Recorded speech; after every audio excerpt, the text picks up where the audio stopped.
Praise the Lord. Mga kapatid, palakpakan po natin ang ating Panginoon. Hallelujah! Purihin ang Diyos! Hallelujah! Ang hari ng mga hari! Hallelujah! Purihin ang iyong pangalan! Salamat po, Panginoon, sa pagkakataon na binigay niyo po sa amin. Sa araw mo. Hallelujah! Purihin ang iyong pangalan. Hallelujah! At sa oras po ito, ay kung kayo po ay may mga Biblia, ay tuloy-tuloy na po tayo nang sa ganun ay makatipid tayo sa oras at hindi na po abutin ng bagyo yung ating mga kapatid sa pananampalataya. So sa oras na ito ay buksan po natin ang ating Biblia dito po sa aklat ng Hebreo, Kapitulo 12, versikulo 1. Ito po ang sabi ng Biblia. Kaya yamang nakukubkob tayo ng makapal na bilang ng mga saksi, itabi namang walang liwag ang bawat pasan, at ang pagkakasalang pumipigil sa atin, at ating takbuhin may pagtitiis, ang takbuhin inilagay sa harapan natin. Let us bow our heads, mga kapatid, and let us pray. Ama, hingi po namin, Panginoon, hingi po namin ang inyong gabay sa araw na ito, na loobin niyo po na ang mga salita niyo po na aming pag-aaralan ay magbigay po sa amin ng panibagong kalakasan at karunungan. Dalangin ko po, Diyos, na ako na sa iyong lingkod na mga aral, bigyan niyo po kaalaman at karunungan, Panginoon, na may pahayag ko po ang inyong mga salita ng maayos. Pagpalain niyo po bawat isa sa amin, Panginoon, at nawa kamtin po namin ang kapayapaan at ang kalakasan na nagmula po sa inyo. Linisin niyo po ang aming mga puso na maging katanggap-tanggap po sa inyong harapan sa araw na ito. Ito po aming dalangin naman sa dakilang pangalan ng Panginoon Jesus. Amen. Praise the Lord. Let us clap our heads once more. Hallelujah! At tayo po ay nakapaugat. So, ang paksa po na ating pag-aaralan sa oras na ito ay pinamagatang ang takbuhin inilagay sa harapan natin. Ang takbuhin inilagay sa harapan natin. Mga kapatid, sa pagiging Kristiyano po, para po sa kaalaman po ng lahat, tayo po ay tinawag at may mga takbuhin po tayo sa ating mga buhay. Okay? May mga takbuhin po tayo. At para po sa kaalaman po ng lahat, sa takbuhin po na atin pong ginagampanan o ginagawa sa paglilingkod sa ating Panginoon, ang takbuhin pong ito ay hindi po sinabi na madali. Ang takbuhin po natin o ang paglalakbay po natin bilang isang Kristiyano ay hindi po madali. So, ibig sabihin, kung titignan po natin ito sa mas malawak na aspeto, marami po sa naglilingkod sa Panginoon sa ating pong panahon ngayon, marami po ang naglilingkod ng hindi alam na may takbuhin. Marami pong naglilingkod na hindi alam na meron po tayong lakbayin. At kung kayo po ay tatanungin, at ang bawat isa po sa atin ay tatanungin, alam mo ba ang lakbayin mo? Kasi kung lahat po tayo ay sasagot sa tanong ito, maaaring hindi po tayo pare-parehas ng isasagot. Subalit, mga kapatid, sa araw na ito, sa ating pag-aaralan sa salita ng ating Panginoon, ipahahayag po sa atin ang salita ng Diyos kung ano po ang takbuhin ito. At baka ang iba sa atin ay hindi alam ang takbuhin ito.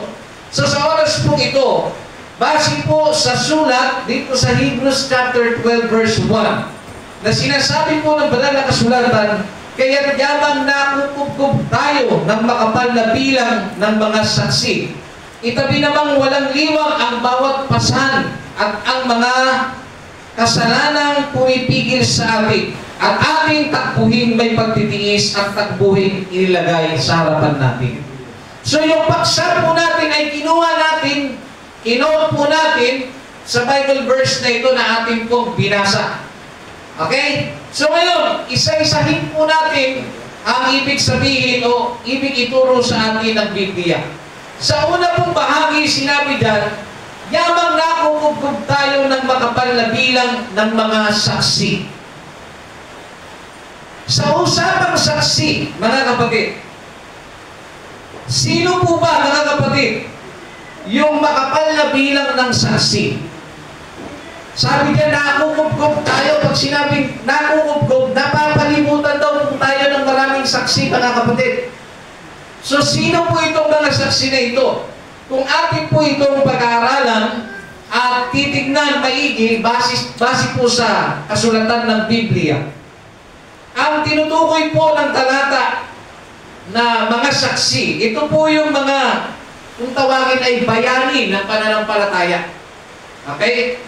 Sila po, mga kapatid, yung mga taong nagtiwala sa Diyos at nagpatotoo ng kanilang pananampalataya sa iba't ibang kapamaraanan. Okay? Sino-sino po sila? Okay? Tingnan natin, mga kapatid. Sino-sino po ba ang makapal na saksi? Babanggit po ako ng mga ilang pangalan sa napakaraming halimbawa. Ulitin ko po. Babanggit po ako ng mga pangalang kasama sa mga saksi. Pero hindi po ito ang kabuuan. Okay? Ang sabi po dito, una, yung sinasabing napapaligiran daw tayo ng mga saksi. Una po, sino po yun? Una sa listahan ay si Abel. Okay? Pangalawa, si Enoch. Ikatlo, si Noe. Ikaapat, si Abraham. Ikalima, si Sarah. Ikaanim, si Moises. At ang iba pa. So, anim lamang po ang aking binanggit. So, bakit sila naging saksi? Yung aking binanggit na pangalan, bakit sila naging saksi? Na ang wika ng Biblia, nakapaligid daw sa atin. Napapaligiran tayo ng maraming saksi. Ulitin ko po, sila po ay naging saksi dahil sila po ay nagpakita ng angking malas sa pananampalataya at pagtitiwala sa Panginoon. Hindi lamang po sa mga panahon nakakakita ng pag-asa, kundi sa mga panahon ang hirap paniwalaan, mga kapatid, ng isang sitwasyon, pero sila po ay nanampalataya. Gaya ng sinasabi sa Hebrews chapter 11, verse 1, if I'm not mistaken, sinasabi na ang pananampalataya, mga kapatid, ay kapanatagan ng mga bagay na hinihintay, ang patunay ng mga bagay na hindi nakikita. Ngayon po, ikalawang bagay dito sa ating binasa sa Hebrews chapter 12, verse 12, verse 1. So, malinaw na po ba sa atin kung sino po ang makapal na saksi na nakapalibot daw sa atin? Amen. Okay? So ngayon, doon tayo sa ikalawang bahagi. Sabi diyan, kaya't yamang nakukubkob tayo ng makapal na bilang ng mga saksi. Ito na po yung pangalawa. Itabi namang walang liwag ang bawat pasan. Pag sinabing itabing walang liwag, ibig sabihin, itabi nating diretso. Hindi pa tumpik-tumpik. Ibig sabihin, itabi natin lahat, mga kapatid, ng tinatawag na pasan. Okay? At ang pagkakasalang pumipigil sa atin. So dito tayo. Ipinapatabi po sa atin, okay? Sa ating paglalakbay bilang Kristiyano, ipinapatabi sa atin, ibig sabihin, tanggalin po natin sa ating buhay, mga kapatid, ang mga pasan-pasan po natin. Amen. Okay? Ano pong mga pasan ito, mga kapatid? Ito po yung mga pumipigil sa atin kung bakit hindi po tayo makapagtuloy-tuloy sa paglilingkod sa ating Panginoon. Ngayon po, ano po ba ibig sabihin ito? Ano ba ang dapat na itabi? O ano ang bawat pasan na dapat nating itabi upang tayo ay makapagpatuloy sa pagtakbo? O ano ang dapat nating tanggalin? Una po, may tatlo pong bagay rito, ha? Una daw na dapat nating tatanggalin habang tayo po'y naglilingkod sa ating Panginoon. Una, yung mga alalahanin sa buhay. Lahat po tayo may inaalala sa buhay. Papaano kakain? Papaano ako kikita? Papaano ang aking future? Paano ang aking sitwasyon ngayon? Ang dami po nating tanong na paano. Okay? Ang dami pong mga tanong sa ating isipan. Ang sabi diyan, yung mga alalahanin sa buhay, alisin po natin yan sa paglilingkod sa ating Panginoon. Dahil kapag tayo po ay lagi na lamang may inaalala, hindi po tayo makakapaglingkod ng maayos sa Panginoon. Hirap na hirap po tayo. Hirap na hirap po ang tao magbigay ng oras sa Diyos. Dahil pag hindi ako nagtrabaho, wala kaming kakainin. So ang problema, ang nagiging hadlang ay ang pagkain. Ang problema at ang nagiging hadlang ay ang pera. Ang dami po nating alalahanin na kung saan nagiging dahilan bakit hindi tayo makapaglingkod ng maayos sa Panginoon. Ilang beses na tayo mga kapatid na pangangaralan, marami po sa mga tao naniniwala makapangyarihan ng Diyos. Naniniwala na ang Diyos kaya niyang gawin ang lahat ng bagay. Subalit, bakit ang tao walang panahon sa Panginoon? Wala silang panahong maglingkod sa Panginoon. Wala rin panahong manalangin. Walang panahon mga kapatid na magsimba. Bakit ganun ang tao? Sapagkat ang tao po maraming pinagkakaabalahan. At yung pinagkakaabalahan na yan, yun yung mga abala na dapat ay alisin natin para makapaglingkod po tayo ng maayos sa Panginoon. Amen. Ang hirap po ng buhay kapag wala po tayong panahon sa Diyos. Kung minsan, mga kapatid, natututunan ng taong tumawag sa Panginoon pag may dilubyo. Gaya nitong malakas na bagyong paparating, mga kapatid. Hindi ba kung kailan nagkakaroon ng sakuna, doon naaalala ng tao ang Diyos? Amen. At kapag siya po'y nasa bingit ng kamatayan, tsaka lang magsasabi, kung ako'y niligtas mo, Panginoon, maglilingkod na ako sa iyo. Come on, preach. Napakahirap, mga kapatid, dito. Kung ngayon pa lang wala ka sa bingit ng kamatayan, wala kang panahon sa Panginoon, tapos kung kailan ka nasa bingit ng kamatayan, tsaka mo sasabihin yan, swerte ka lang, mga kapatid, kung mapagbigyan ka ng Diyos. Amen. Kaya nga, mga kapatid, ang mga Kristiyano, the more na binabagyo, the more na namang problema, the more, mga kapatid, na sinusubok ang kanilang pananampalataya, the more po silang kumakapit sa Panginoon. Amen. Wag po natin nahayaan na matulad po tayo sa mga nagsasabing sila'y Kristiyano, pero pag sa oras po ng dilubyo, hindi mo makita sa templo ng Diyos. Tandaan niyo po, ang mga Kristiyano, sa mga unang panahon, unang siklo, sila po'y hinahabol para patayin. Sila po ay hinahabol para sunugin. Pero wala pong nakakapigil sa kanila. Tuloy ang gawain. Amen. Sila po, mga kapatid, ay patuloy na naglilingkod sa Panginoon kahit sa kabila na hindi nila alam ang pwedeng mangyari na pagkatapos nun maaari silang mamatay. Amen. Kaya nga, mga kapatid, dapat magising po ang buong kakristyanuhan. Hindi lamang sa Pilipinas, kundi sa buong mundo. Amen. Na hindi mo hadlang ang ulan para maglingkod. Hindi mo hadlang ang bagyo para maglingkod. Hindi mo, mga kapatid, hadlang ang mga pagsubok para tumigil. Dahil alam natin, ang lahat ng bagay ay nasa kamay ng Diyos at kontrolado ng Diyos ang lahat, mga kapatid. Kahit sabihin mo na kailangan kong iligtas ang sarili ko para makaligtas sa baha, para makaligtas sa dilubyo, pag ang Diyos ay nagtakda sa araw na ito na ikaw ay kanyang patayin, wala kang magagawa. Kaya kung mamamatay ka lang din naman, piliin mo na nasa harapan ka ng Panginoon. Yes, Jesus!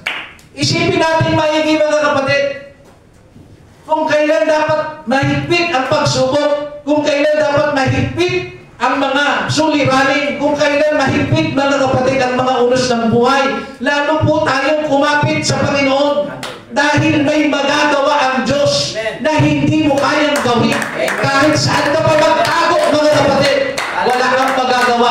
Kapag ka ang Diyos ay nagpasya na bawiin ang iyong buhay, kahit nasa pinakamatibay ka pang bahay, kahit nasa pinakamataas ka pa, mga kapatid, third floor o fourth floor, kapag ang Diyos ay nagpasya na nakunin ang iyong buhay, wala kang magagawa. Amen. Kaya nga sabi ng Biblia, mga kapatid, ang nag-iingat ng kanyang buhay ay siyang mawawalan nito. Ngunit ang kanyang sa isang tao na nag-aalay ng kanyang buhay alang-alang sa Ebanghelyo, siyang magkakamit ng buhay. Amen. Kaya nga, mga kapatid, sa tuwing tayo'y umiiwas sa gawain, Sa tuwing tayo'y nagpapasya na alisan ang paglilingkod sa Panginoon, pagpapakita yan ng kawalang tiwala sa Diyos. Amen. Kaya nga nakakalungkot isipin sa maraming mga Kristiyano na kung kailan ganito ang sitwasyon, dapat dabor nating naipakita sa Diyos. Ito pong dilubyo na nangyayari ito ay isang malaking pagkakataon na maipakita natin sa Diyos na hindi kailanman tayo mapipigilan ng anumang unos na ito, mga kapatid. At tandaan niyo po, alam ng Diyos ang kanyang ginagawa. Amen. Naalala niyo po ba ang kwento ng Sodom at Gomorrah? Amen. Nangahas magtanong si Abraham, hindi ba nakipagtawaran sa doon? Kung meron po bang 30 tao sa isang lugar na yun, gugunawin nyo pa rin ba? Hindi, sapagkat may 30 tao ron. Eh kung 20 po, hindi, sapagkat may 20 ron. Eh kung 10 po, hindi po, sapagkat may 10 ron. Hindi nyo napansin. Ang pumipigil sa galit ng Diyos ay ang mga anak ng Diyos kung saan naroon ang kanyang mga anak. Naunawaan ninyo mga kapatid. O ngayon, pagmasdan ninyo sa naik, ilan ang tao na naglilingkod sa naik? Ilan ang mga anak ng Diyos na nasa naik, mga kapatid? Ilan? Hindi po tayo 5, hindi tayo 10. Marami po tayo, mga kapatid. At kayang gawin ng Diyos na hinihis ang bagyong ito na hindi tayo maapektuhan, mga kapatid. Alam ng Diyos ang kanyang ginagawa, mga kapatid. As long as lingkod ka ng Diyos, hindi kanya pamabayaan. Amen. Amen po. So sa oras na ito, mga kapatid, yung mga alalahanin sa buhay, alisin po natin yan. Paano ako pag nawala yung ganito? Paano ako pag nawala ng trabaho? Paano na lang ang buhay ko? Imbis na paano ang tanong mo, umasa ka sa Panginoon, iaalis ka ng Diyos sa sitwasyon na nahihirapan ka. Amen. Ikalawa, mga kapatid, ikalawa po na dapat natin itabi sa ating paglilingkod sa ating Panginoon ay yung tinatawag na mga tukso at kasalanan. Yan po ang isa sa dahilan kung bakit nahihirapan tayo maglingkod sa Panginoon, ang mga tukso at ang mga kasalanan. So kailangan po natin daw siyang alisin sa ating mga buhay. Nasa ganun tayo po ay makapaglingkod ng tuloy-tuloy sa ating Panginoon. Ikatlo po, na nagiging sanhi, no? Na siya dapat natin itabi sa ating paglilingkod. Ikatlo po, mga bagay na nakahadang sa ating relasyon sa Diyos. Yan po, mga kapatid, at dapat nating maintindihan. Ano man po mga bagay na nagiging hadlang sa relasyon natin sa Panginoon, yan nga po yung sinasabi ko yung mga basic mga kapatid, lagi sinasabi ng ating mga leaders at ng ating mga pastor, huwag ka muna ikang pumasok sa pagnunobya-nobya dahil hindi ka pa handa. Dahil alam mismo ng mga leaders po natin na sa oras na pinasok mo yan, ang relasyon mo sa Diyos masisira. Bakit? Hindi pa buo ang iyong pananampalataya. Hindi pa po. So ano po nangyayari, mga kapatid? Yung mga bagay na yan, imbis na nagiging blessing po sa atin, nagiging sumpa pa dahil hindi tayo makapaglingkod sa Panginoon dahil tayo po ay napipigilan, nahahadlangan ng mga ganitong klaseng bagay. So kung ano man pong hadlang, mga kapatid, ang naging dahilan kung bakit nasisira ang relasyon natin sa Panginoon, tanggalin po natin sa ating buhay. Naintindihan po natin, mga kapatid, hadlang. Tandaan niyo po, lahat ng hadlang sa buhay natin kung bakit nasisira ang relasyon natin sa Panginoon. Okay? Sa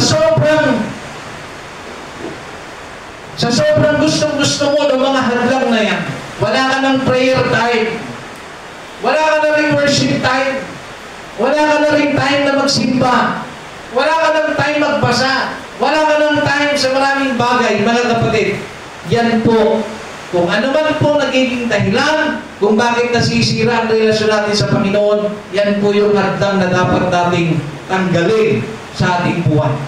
Sa ating pong pagpapatuloy, mga kapatid, ikatlo, ano ba ang takbuhin inilagay sa atin. Since na ang ating pong pinag-aaralan ay ang takbuhin, okay? Ang ating pong paksa, ang takbuhin inilagay sa harapan natin.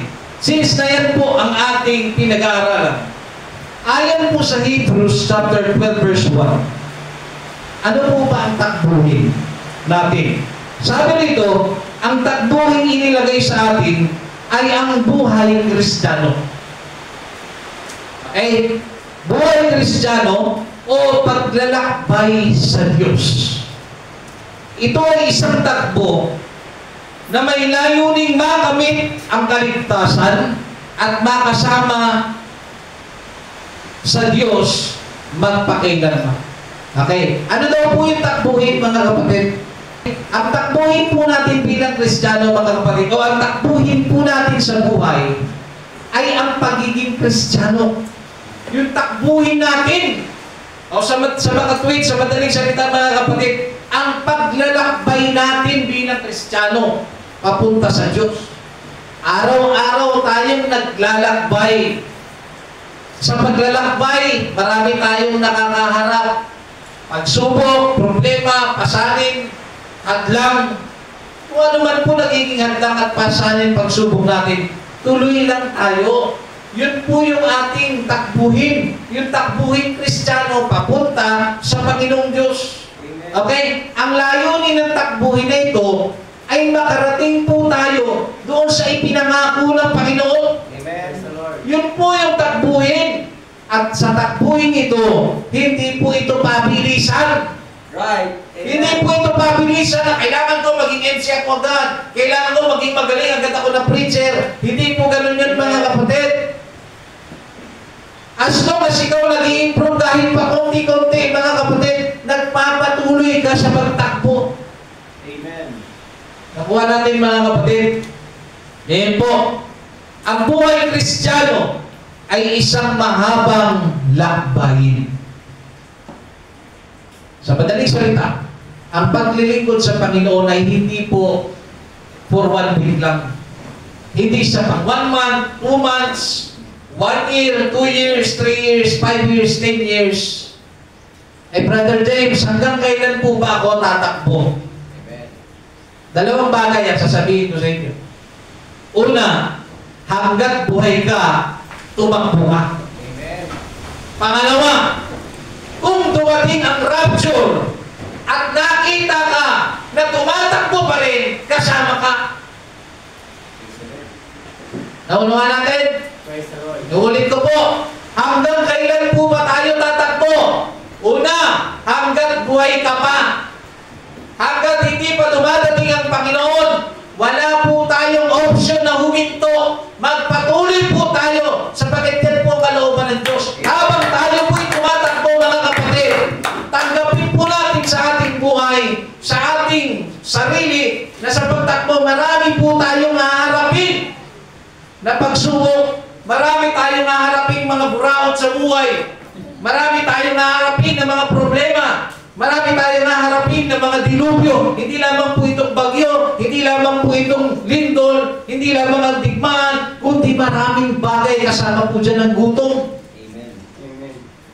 Haharapin po natin, madadaanan natin, masasagupa natin ang lahat ng ito habang tayo po ay naglalakad, naglalakbay, tumatakbo sa paglilingkod sa ating Panginoon Diyos. At hanggang kailan yun? Hanggang buhay ka, kapatid. At kung sakaling hindi pa dumadating ang Diyos at ikaw ay namatay, siguraduhin mong namatay kang tumatakbo. Amen. Dahil pagdating ng Panginoon, ang sabi ng Biblia, ang unang bubuhayin ay ang mga namatay kay Kristo. Sumunod, hanggang kailan pa? Hanggang kailan pa tatakbo? Kung sakali na dumating po ang Panginoon sa panahon natin at nasumbungan kanyang tumatakbo, kapatid, hindi ka na makakaranas ng kamatayan. Kukunin ka ng Diyos. Bakit? Nasumpungan kanyang tumatakbo. Ano po ba ibig sabihin ng pagtakbo? Pagpapatuloy. Nagpapatuloy po dapat tayo kahit mahirap ang buhay, kahit salat, kahit nasa kahirapan po tayo, kahit nasa kababaan tayo, kahit nasa kagutuman po tayo, kahit na parang hindi, ang hirap maintindihan ng lahat ng bagay, magpatuloy po tayo sa pagtakbo. At siguraduhin po natin na bawat hakbang ng ating pagtakbo, mga kapatid, nuulit ko po, siguraduhin po natin bawat hakbang natin sa pagtakbo para sa Diyos. Hindi mga kapatid, para kay mama, para kay papa, para kay kuya. Dahil pagkaganyan ang pagtakbo mo, dadating ang panahon, hihinto ka rin sa paglilingkod sa Diyos. Naunawaan natin mga kapatid. So kung tatakbo tayo mga kapatid, siguraduhin natin, yan po ay naka-align, naka-address sa ating Panginoon. So ang buhay Kristiyano ay isang mahabang paglalakbay na nangangailangan ng tatlong bagay, mga kapatid, ha? Pagtitiis, determinasyon, at pagtitiwala sa Diyos. Una,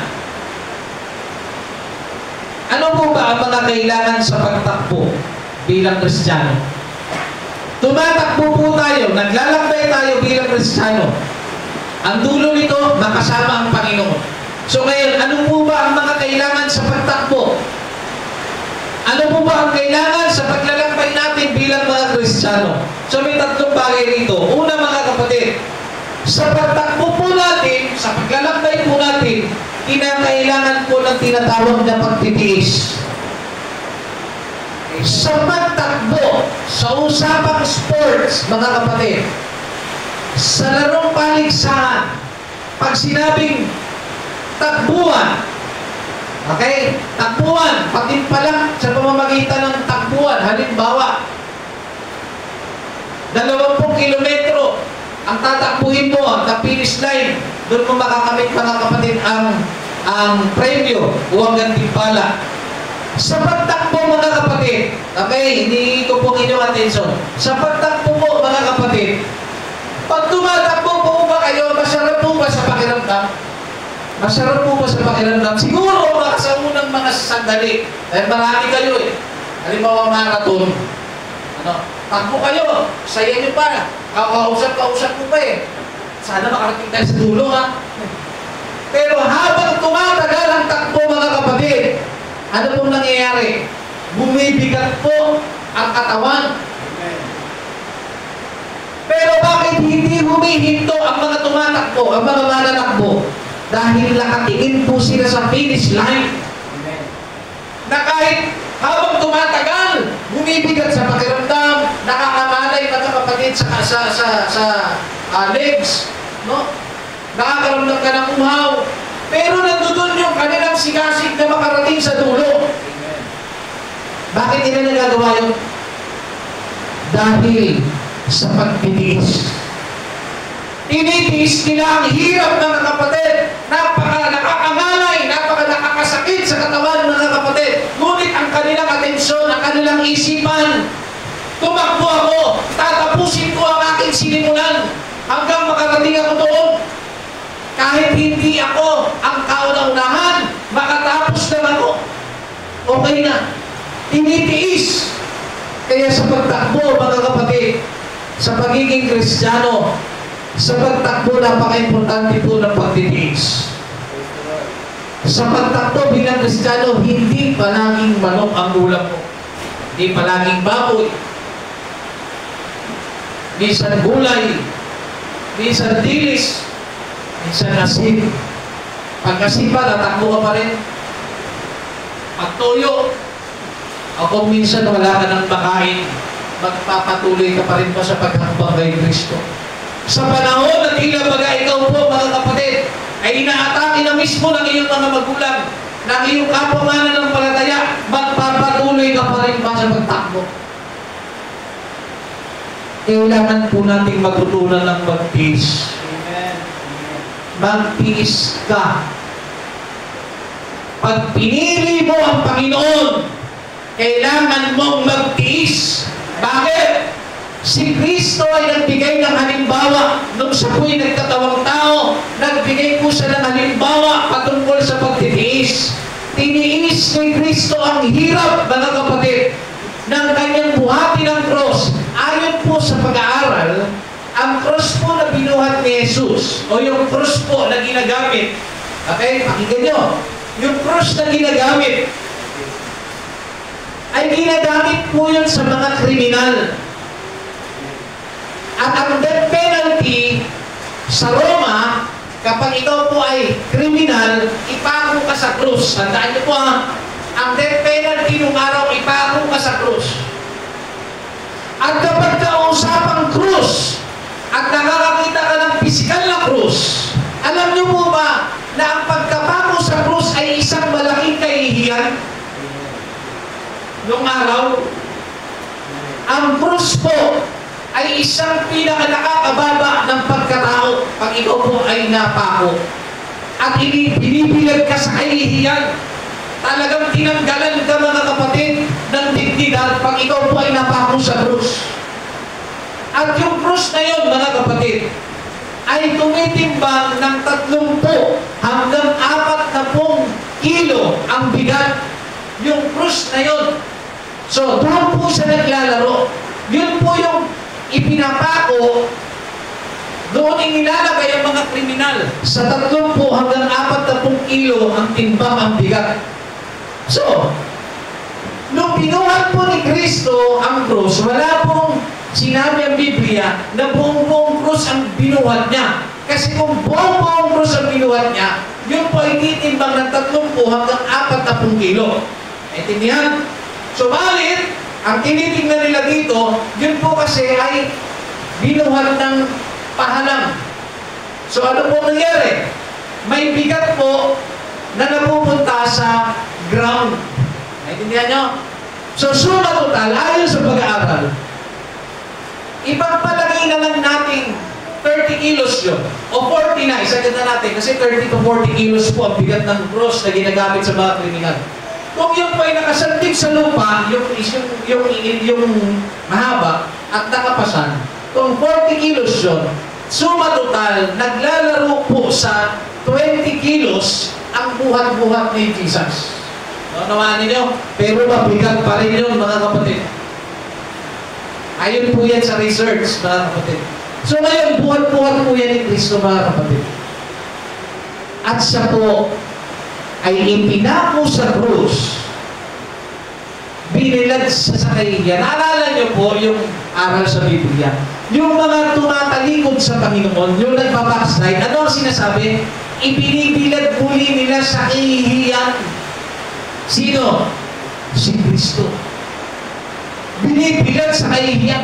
Kasi, kung ikaw po ay mamamatay at ipapako ka sa krus, yun po ang pinaka nakakababa, mga kapatid, ng dignidad bilang tao.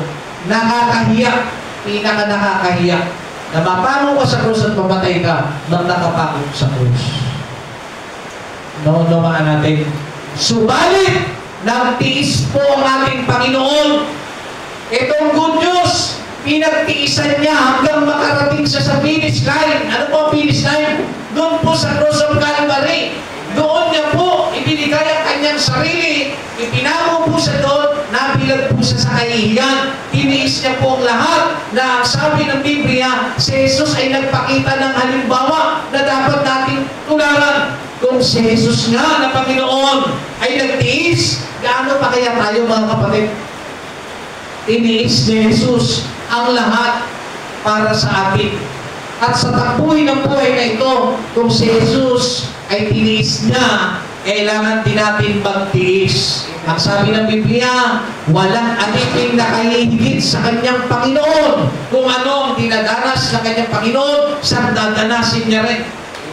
So ano ibig sabihin, mga kapatid? Sa pagtakbo natin, kailangan ng pagtitiis. Ikalawa, na kailangan po natin sa pagtakbo, yung tinatawag na determinasyon. Hindi na tayo lalayo kung gaano katinding determinasyon ng ating Panginoon nung kanyang bumati ng krus. Nagpatuloy po siya. Bakit? Dahil determinado po ang ating Panginoon na makarating, mga kapatid, sa hangganan. Determinado po ang Diyos. At sa oras na ito, mga kapatid, determinado po ba tayo? Ako po ay nagsasalita sa mga anak ng Diyos sa oras na ito, mag-ingat po kayo sa pagsagot. Kung kayo po'y determinado sa larangan ng paglilingkod at pagtakbo bilang isang Kristiyano papunta sa ating Panginoon, kung determinado po tayo mga kapatid, ipakita po natin yan sa gawa, hindi po sa salita. Kailangan po ng determinasyon. Kung ang Panginoong Hesus ay mayroong determinasyon hanggang nakarating sa dulo, kailangan po natin ng determinasyon. Sa mga bagyo, kalamidad, kailangan ng determinasyon. Sa mga hirap ng buhay, sa mga pasakit na sitwasyon, kailangan po natin ng determinasyon. Naunawaan natin mga kapatid, determinasyon po ang kailangan po natin. Ikatlo po, mga kapatid, pagtitiwala sa Diyos. Ang sabi po, kinakailangan nating magtiwala sa Diyos at sa Kanyang mga pangako. Mga kapatid, sa pagtakbo natin, kailangan po ng tiwala sa Panginoon. Yes, may mga pagkakataon mga kapatid na napakahirap paniwalaan, na napakahirap lusutan ng isang sitwasyon. Subalit kailangan po natin pagtiwala dahil kung minsan ilalagay ka talaga ng Diyos sa isang sitwasyon na wala ka nang magagawa. Dahil sa oras na wala ka nang magagawa, doon makikita ang tunay na pananampalataya ng isang tao. Kapag wala ka nang magagawa. Naunawaan natin mga kapatid, ipakita po natin ang ating pananampalataya, ang ating tiwala sa Diyos, kahit sa mga panahong wala po tayong magagawa. At bago tayo magtapos,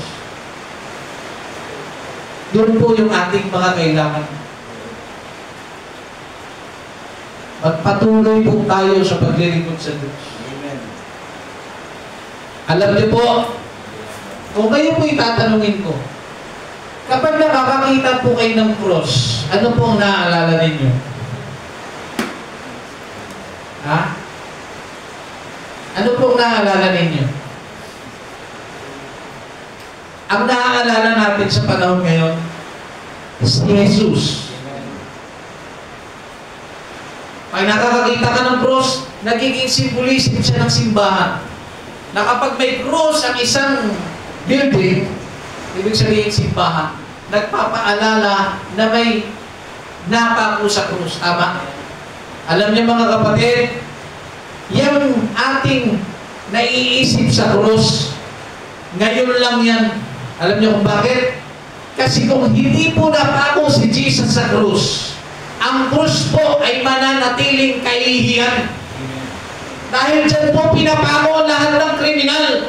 Kaya pagka nakakakita ang tao ng krus, kung ibabalik natin sa unang panahon, pag nakakakita ng krus, nakakahiya yan. Kahiyahiyang bagay yan. Halos ayaw nga yan makita eh. Pero sa ating panahon, dahil sa determinasyon ni Kristo, dahil sa pagtitiis at determinasyon ni Kristo, yung krus na nakakahiyang tignan ay unti-unting nabago mga kapatid at napalitan ng pagmamahal ng Diyos. Nakuha natin mga kapatid, yung krus na yan, halos ayaw niya makita ng mga tao. Pero sa panahon natin, ang krus napapalapit ng tao. Amen. Dahil, hindi naman totally yung krus eh. Yung Diyos na napako doon sa bagay na yun. Amen. Dahil sa krus. Sa krus. Nabago ang pananaw ng tao sa mula sa nakakahiyang bagay papunta sa pag-ibig ng Diyos. Ganun niya binago ang isip at paniniwala ng mga tao. Kaya kahit may mga tao pang ipako sa krus, si Jesus pa rin ang naaalala at hindi yung pagiging kriminal.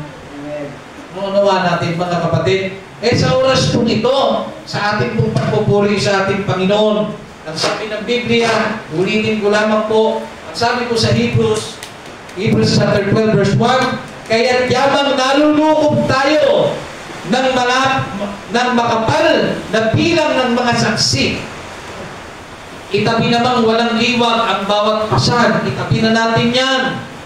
At ang mga pagkakasalang pumipigil sa atin.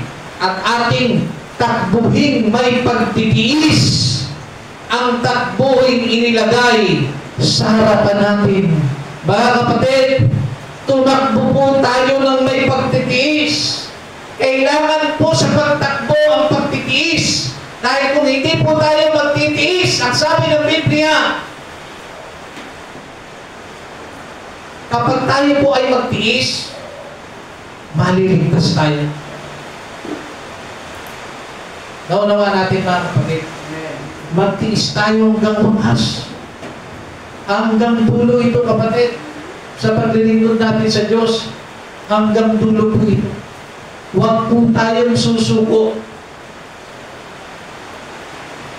Huwag po tayong mapapagod. Huwag po tayong magsasawa. Dahil ipapaalala ko ulit sa inyo mga kapatid, may makapal na bilang ng mga saksi na nagpapatotoo kung gaano po katakila ang Diyos na ating pinaglilingkuran.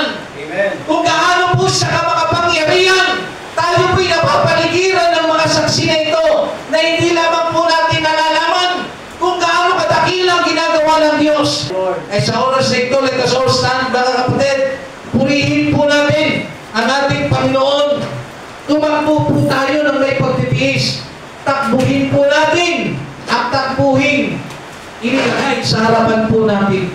Huwag po tayong magsasawa. Huwag po tayong mapapagod. Huwag po tayong susuko. At huwag po tayong tatalikod. Magpatuloy po tayo ayon po sa kalooban ng ating Panginoon. Let us all stand and let us worship the Lord.